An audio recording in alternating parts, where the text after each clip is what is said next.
Johor குழாயில் மின்னணு கழிவுகள் எனப்படும் பயன்படுத்தப்படாத மின்சார மற்றும் மின்னணு கருவிகளை பதப்படுத்தும் தொழிற்சாலையில் அதிரடி சோதனை மேற்கொள்ளப்பட்டுள்ளது. கம்போங் பாரு சங்காங்கில் சட்டவிரோதமாக இயங்கி வரும் அத்தொழிற்சாலையில் செவ்வாய்க்கிழமை சோதனை நடத்தியதில் 15 பேர் கைதானதாக ஜோஹர் போலீஸ் தலைவர் எம் குமார் கூறினார். மாநில சுற்றுச்சூழல் துறை மற்றும் கூலாய் நகராண்மை கழகத்தின் ஒத்துழைப்புடன் அச்சோதனை மேற்கொள்ளப்பட்டது. கைதானவர்களில் ஒரு உள்ளூர் ஆடவரும் அடங்குவார். மற்றவர்கள் முறையே சீனா, மியான்மர், வங்காளதேசம், இந்தோனேசிய நாட்டவர்கள் ஆவர். 20 முதல் 49 வயதிலான அவர்கள் அனைவரும் பல்வேறு குற்றங்களுக்காக கைதானதாக குமார் சொன்னார்.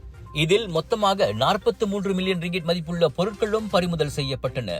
348 சாக்குகளில் தகர தகடுகள், 612 சாக்குகளில் வெட்டப்பட்ட ஆட்டோமோட்டிவ் பேட்டரிகள் கொண்ட 33 பெட்டிகள் மற்றும் தட்டுகள், தூசி மாசு கட்டுப்பாட்டுக்கான 2 உபகரணங்கள், ஒரு பேக்கிங் அடுப்பும் அவற்றில் அடங்கும்.